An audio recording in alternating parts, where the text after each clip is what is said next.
There is a particular kind of cruelty that wears the face of politeness. It doesn't shout, it doesn't point. It simply looks through a woman, straight through her, like she's made of glass, and moves on to whoever it has decided actually matters. Delia Sharpe had lived inside that particular cruelty for most of her 28 years. She worked in the basement records room of Westlake Title Holdings, a quietly powerful real estate legal firm tucked into a marble and glass tower on LaSalle Street in Chicago. The building was all razor edges and clean lines, and Delia, with her wide frame and her deliberate invisibility, moved through it each day like a comma in a sentence nobody was reading. She wore shapeless cardigans the color of concrete. She had traded her contacts for thick-framed glasses after someone at a bar once told her she'd be pretty if she lost some weight. And she had decided that the safest response to the world's unsolicited opinions was to offer them as little to comment on as possible. Her warm brown hair was always pinned back, flat and unremarkable. She ate lunch alone at her desk, surrounded by accordion folders and chain of title documents, and she never once raised her hand in a meeting. None of her colleagues knew that Delia held 2 degrees, one in legal studies, one in forensic accounting, or that she could find a pattern buried in 6 months of wire transfers faster than most CPAs could locate their reading glasses. To everyone at Westlake, she was simply records. The quiet one, the one you called when you needed something filed, pulled, or catalogued without complaint. Sharon Wicks, a senior associate with sharp opinions and a sharper need to use people below her, had mastered the art of deploying Delia without acknowledging her existence. She dropped folders onto Delia's desk the way you dropped laundry into a hamper, without eye contact, without ceremony. "I need the Caldwell Trust chain completed by 4, Sharon said one Tuesday morning, her voice carrying the flat authority of someone who had never once considered that Delia might have her own work already. "The appraisal supplements, too. Neil needs them for the Harmon Group meeting." She smoothed her blazer, "and organized them properly this time." Delia did not say that what she had given Sharon last week had been organized perfectly, that Sharon simply hadn't known how to read the cross-index tabs. She said, "Of course," and pulled the folders toward her, and Sharon's heels were already clicking away before the last word left Delia's mouth. It was fine. Numbers were better company than Sharon anyway. She opened the first folder in the Caldwell Trust chain and started reading. 20 minutes later, she stopped. She went back 3 pages, checked a date, pulled a secondary document from a cross-referenced file, compared appraisal figures against public assessment records from the Cook County Assessor's Office, which she had absorbed well enough to fact-check from memory. The numbers were wrong. Not wrong by accident, wrong by design. Neil Breck, Westlake's managing director, had inflated the appraised value of 4 LaSalle corridor properties by 31%, not enough to trip an automatic audit flag, but enough to justify siphoning the difference in closing fees through an LLC called Carver Meridian Holdings, registered in Delaware under a proxy name. The money wasn't going to Westlake. It wasn't going to clients. It was quietly bleeding out of a trust controlled by the Brandt Group, the most powerful and most dangerous real estate organization in the Midwest. Stealing from the Brandt Group wasn't a career mistake. In Chicago, it was a diagnosis. Before Delia could decide what to do with this information, the building changed. She felt it before she heard it, a shift in pressure, a collective dropping of voices that filtered down through the ceiling like a held breath. The phone at the records desk rang once and went silent. Someone's heels stopped mid-corridor. Delia climbed the stairs and peered through the small window in the stairwell door. Xavier Brandt was standing in the lobby. She had seen his photograph exactly once, in a Tribune profile that described him as a man who builds cities and buries problems. The photograph had not done justice to the reality of him. He was tall in a way that reorganized the room around him, broad through the shoulders, wearing a charcoal suit that had been cut for his exact frame and no other. His jaw was sharp and unhurried. His eyes, even from 40 feet away, held the quality of a man cataloguing everything he saw and calculating its value in the space of a single breath. He did not look around the office the way visitors looked around offices. He looked at it the way owners looked at their property after a long absence, assessing, expectant, entirely prepared to be displeased. The two men flanking him did not need introductions. Neil Breck came out of his office wearing the specific expression of a man who had just swallowed something scalding. His forehead was damp. He crossed the floor to his assistant Patricia in 4 quick strides. "He wants the Harmon Group documents, the full trust file." Neil's voice was barely above a whisper. "Take them in." Patricia shook her head in a way that suggested she would rather resign on the spot. "I need to pull the digital presentation." "You have to." He stopped. His eyes moved past Patricia's shoulder and landed on Delia, standing at the edge of the floor with the Caldwell Trust folders held against her chest. The calculation she watched cross his face was ugly and fast. "Delia," he crossed to her in seconds, "take those into Mr. Brandt, conference room A." Her fingers tightened on the folders. "Mr. Breck, I work in records. I don't present to." "You do today." His voice had flattened into desperation, barely dressed as authority. "You're practically invisible. He'll look at the documents, not at you. Walk in, set them down, walk out." He glanced at her oversized cardigan, her pulled-back hair, her thick-rimmed glasses, and something in his expression made her stomach turn, because he was using every part of what he had always treated as her deficiency as a tool. "This is your job. Do it or clean out your desk." Her mother's hospital bills lived in a spreadsheet Delia updated every Sunday. The insurance Westlake provided was the only reason those bills hadn't become a catastrophe. She adjusted her glasses. She walked to conference room A. She knocked once and pushed the door open. The room was long and cold, all dark wood and floor-to-ceiling glass. Xavier Brandt sat at the far end of the table, one hand resting flat on its surface, saying nothing. One of his men in the room had density. Delia crossed to the center of the table, set the folders down in a careful, aligned stack, and said quietly, "The Harmon Group trust documents, Mr. Brandt." She turned to leave. "Stop." It wasn't loud, it was the opposite of loud, the kind of voice that didn't need volume because it had never once been ignored. Delia stopped. "Turn around." She turned. She kept her gaze just below his, focused somewhere around the collar of his shirt, because the directness of his attention was like standing too close to a heat source, impossible to dismiss. Xavier leaned forward slightly, studying her with the same comprehensive focus he had given the lobby when he first walked in. He had expected Neil Breck, or at minimum some prepared associate with a practiced smile. Instead, a woman had walked in and set those files down with the quiet precision of someone who knew exactly what she was doing. She moved through this room, even this room, with a stillness that was not timidity, it was control. He noticed the intelligence behind the thick glass of her frames. He noticed the deliberate way she held herself, not shrinking exactly, but contained, like someone who had trained herself to occupy less space than she was owed. "Who are you?" Xavier asked. "Delia Sharpe, Records Department."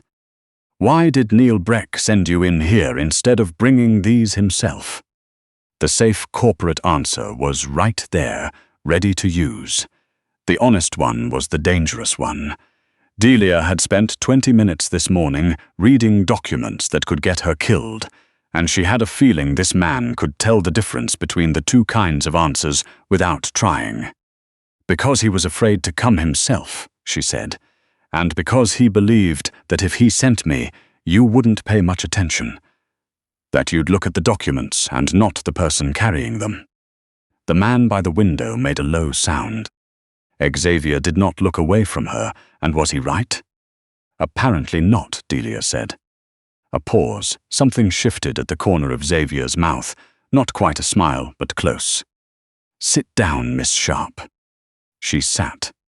"Since you're from Records," Xavier said, his hands opening slightly over the folders, "I assume you've read these." "I have. Is there anything in them I should be concerned about?" Delia looked at him. She thought about invisible women, about the quiet that people like Neil Breck relied on. She looked into Xavier Brandt's eyes and decided, with the same precision she used to find discrepancies in a trust deed, that lying to this man would be considerably more dangerous than the truth. "Page 18, she said. "The Caldwell appraisal supplements. The appraised values on 4 LaSalle properties have been inflated by 31%. The difference in closing fees has been routed through a Delaware LLC called Carver Meridian Holdings to a private account. Over 14 months, the amount is approximately $2.4 million. She paused. "It's coming out of a trust your organization controls." The temperature in the room dropped. Xavier did not move. He opened the folder to page 18 with the unhurried certainty of a man who already believed her and simply wanted to see it confirmed. He read for 11 seconds, then he closed the folder. $2.4 million, he said quietly. "The proxy name on the Delaware LLC belongs to a woman who passed away in 2019. The registered agent address is a mail drop in Wilmington." His eyes came back up to her. Neither of them spoke. "You found this in 20 minutes, Xavier said. "Closer to 15. He looked at her for a long moment. Then he reached across the table and pressed the room's intercom. "Have Neil Breck wait in the parking structure," he said. "Tell him his meeting has been rescheduled." He released the button. His eyes returned to Delia. "You're not going back to the Records room," he said. Within 48 hours, Delia Sharpe's life existed in a different universe. Xavier Brandt did not operate in half measures. She was installed in an office on the 34th floor of the Brandt Group's headquarters tower. Glass walls, a direct sight line to Lake Michigan, and a standing directive from Xavier himself that she was to have complete access to every financial document in the organization's portfolio. His senior team received this news with varying degrees of skepticism. Delia received it with the controlled wariness of someone who understood that this new orbit came with its own gravitational dangers. She was still wearing the concrete-colored cardigan on day 3 when Xavier walked into her office unannounced and stood in the doorway, looking at her with the same cataloging attention she had come to recognize. "You're hiding," he said. "I'm working." "You're hiding while you work." He moved inside and closed the door behind him. "The woman who read a 14-month embezzlement scheme in 15 minutes doesn't get to hide. Not in this building." He picked up the phone on her desk and pressed a number. "Send Nina Beaumont up." "Who is Nina Beaumont?" Delia asked. "Someone who is going to ruin your afternoon and then considerably improve it." Nina Beaumont arrived with 2 assistants and a rolling rack of clothing. She was compact and precise, with the professional bluntness of someone who dressed the wives of U.S. senators for a living. She took one look at Delia and said, in the tone of someone diagnosing something entirely treatable. What Nina did over the next 3 hours had nothing to do with changing Delia's body. The scale in Delia's apartment had not moved. Her hips were exactly where they had always been. What changed was the way fabric was allowed to meet them. Structured blazers that pulled in at the waist, a wine-dark wrap dress in heavy crepe that acknowledged the existence of her figure instead of apologizing for it, blouses with clean necklines that returned her shoulders to herself. Nina replaced the thick frames with slim gold wire glasses that let Delia's eyes, a warm amber brown that had been obscured for years, actually appear in her own face. Her hair came down. It turned out to be longer than even she remembered, falling past her shoulders in soft, natural waves. When it was done, Delia stood in front of the full-length mirror Nina had brought in. She was still the same person. Same size. Same body that had earned her 6 years of invisible lunches and unrequested opinions about her health.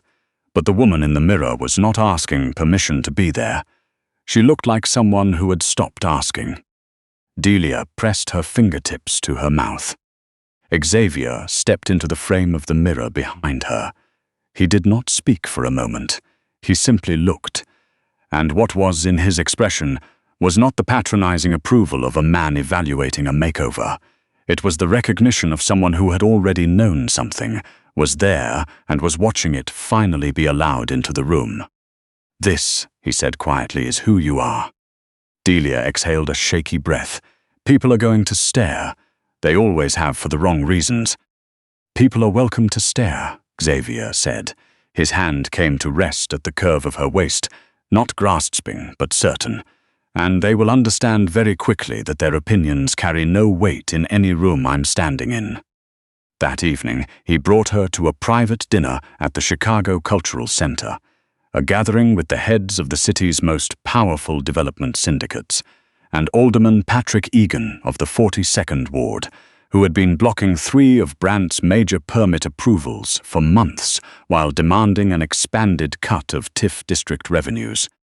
Delia sat across from Egan in the wrap dress the color of wine, and felt his eyes pass over her once, dismiss her entirely, and return to Xavier.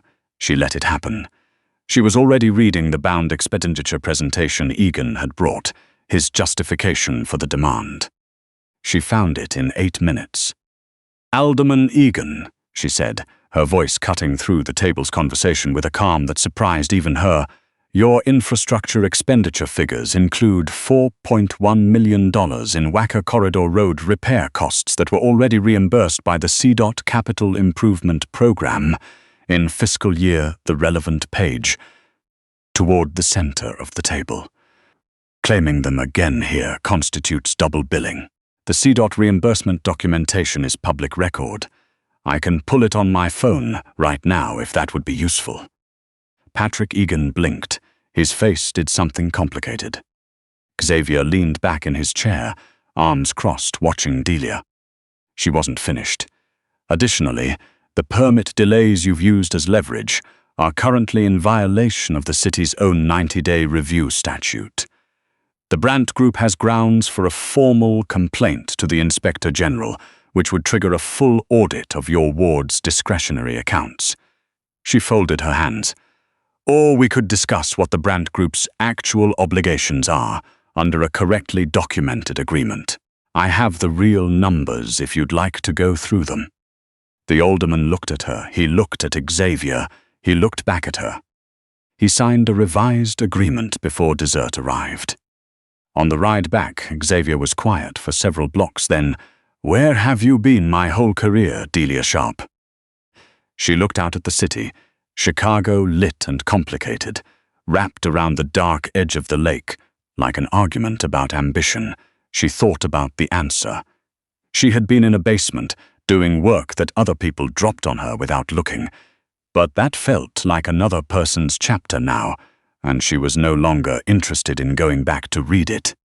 3 weeks into her new position, Delia found the bleed. She had been working late.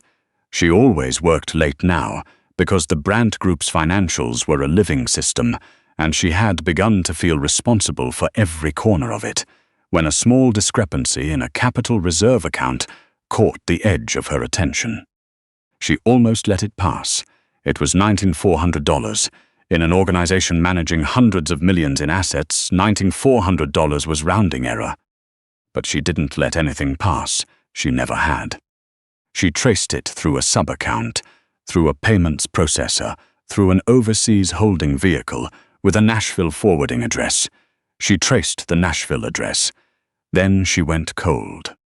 Over 19 months, in increments always kept just below $10,000, always under the federal reporting threshold, someone with access to Brandt Group's internal capital accounts had moved $2.8 million to a vehicle linked to the Eastgate Consortium, the primary competitor bidding against Brandt on a massive lakefront development project. Only 3 people had credentials for those accounts: Xavier, his CFO Dennis Falk, and his chief operating officer, a 12-year company veteran named Terrence Wohl. Xavier was not stealing from himself. Delia was still working through the routing logs when she heard the private elevator open. Xavier walked in with his jacket over one arm, his tie loosened, looking like a man who had spent 14 hours in rooms with difficult people. He stopped the moment he saw her face. "What did you find?" he said. She told him. She showed him the screen. She watched his jaw tighten in the way she had come to understand meant he was controlling something considerable. He didn't question her numbers. He didn't ask her to double-check. He looked at the screen for 30 seconds, and then he said one word, "Terence." The routing pattern aligns with his access schedule. He's been doing it on nights when you're traveling. Xavier picked up his phone. "Kane," a pause. "Find Terence Wohl. His credentials have been suspended and his presence is required tonight." He set the phone down. The silence stretched between them. Then he crossed the room and took both of her hands in his, and held them, and looked at her for a long moment in the way that still occasionally felt like standing in full sunlight after years in shade. "You caught a mole who had 19 months and 12 years of goodwill as cover," he said. "You found him in an evening." "I found the pattern. The records did the rest." "Stop doing that. Stop making yourself smaller to me. You are the sharpest mind I have ever met, and I am not a man who meets dull people." He tilted her chin up with his thumb. "Don't hide from me. Not here." She looked at him, and for the first time in as long as she could remember, she did not look away. The moment fractured when her phone buzzed on the desk, a security alert. She snatched it up, and the warmth in her expression shifted to something focused and precise. "Xavier." Her voice changed.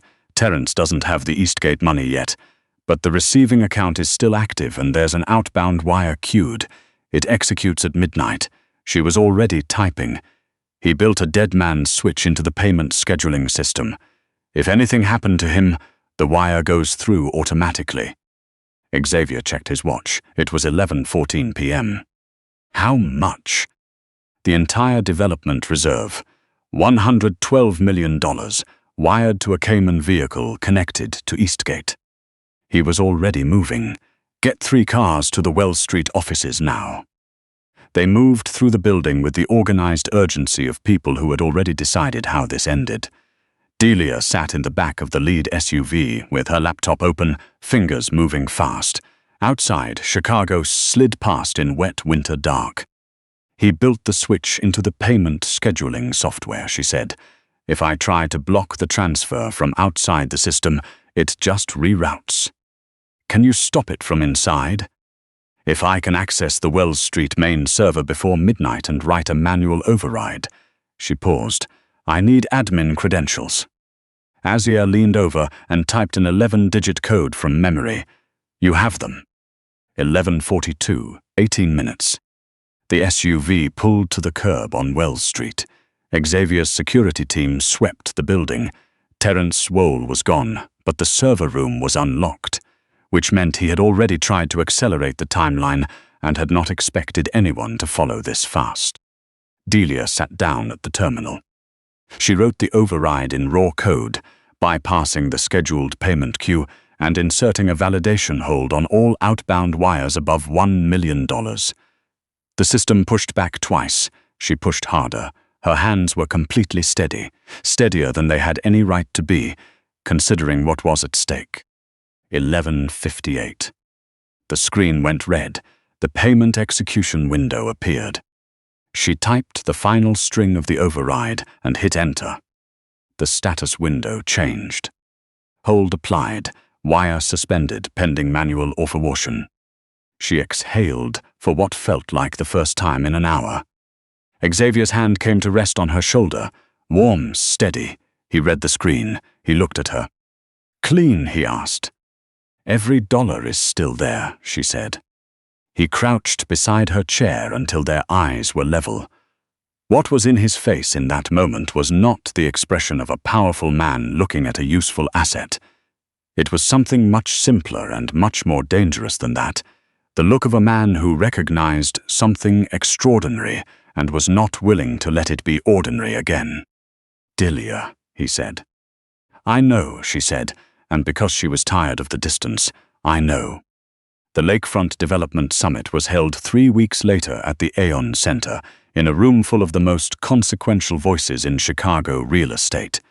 Developers, city commissioners, institutional investors, and the newly confident leadership of the Eastgate Consortium, who had arrived convinced that Brandt's recent internal disruptions made him vulnerable and his organization ripe for dismantling. Eastgate's chairman, Russell Tate, opened with polished aggression. He presented a counter-proposal for the Lakefront project and implied, with the smooth certainty of a man who had prepared this speech for weeks, that the Brandt Group's financial instability made them unfit to manage a development of this scale. He cited unnamed sources. He cited uncertainty. He smiled the smile of someone who believed he had already won before walking in the door. Xavier sat at the head of the Brandt table. He did not respond to a single word Russell Tate said. He extended his hand to the woman seated at his right. Delia opened her folder. She had spent 2 weeks building what was inside it. Every transaction the Eastgate Consortium had run through Brandt accounts via Terence Wohl. Every dollar routed to their Cayman vehicle. Every document connecting Russell Tate's organization to a deliberate, sustained corporate espionage campaign against a competitor, which was not merely a civil matter under Illinois law. She spoke for 11 minutes. She did not raise her voice. She did not use a single word that would not hold up in a federal deposition because she had written this presentation to be admissible in one. Russell Tate's smile disappeared around minute 4. By minute 11, his legal counsel was whispering urgently in his ear, and the institutional investors across the table were quietly reaching for their phones. When she finished, the room held a specific silence, the kind that follows something irreversible when everyone present is still calculating what it means for them. Xavier stood. He did not address Russell Tate, whose position in this room had ceased to exist. He addressed the room. The Brandt Group has managed the development of this city's lakefront for 30 years, he said, and from this point forward, we are doing it with the right person shaping our financial architecture. He turned to look at Delia, directly, without hesitation, with the full force of a man who had never once been uncertain about something he valued. Delia Sharpe is not my advisor, not my analyst, and not my representative. She is my partner. She has the full confidence of this organization and my personal confidence, without qualification or condition. He paused. If you intend to do business with the Brandt Group, you are doing business with her. The room was very quiet.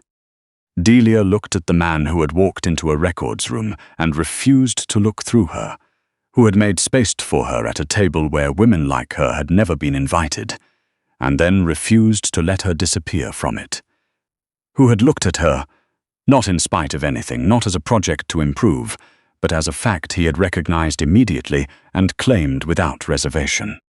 She thought about all the years of shapeless cardigans and untouched lunches, about every person who had looked straight through her like she was made of glass. She had never been glass. She saw that now with a clarity that felt like relief. She reached out and covered Xavier's hand with hers, a quiet, certain motion in full view of every significant person in that room. He turned his hand over and held hers back, his thumb moving once across her knuckles in that way she had come to know meant everything he didn't need to say out loud. The woman who had perfected the art of disappearing had stopped being interested in that particular skill. She had, it turned out, far more important things to do.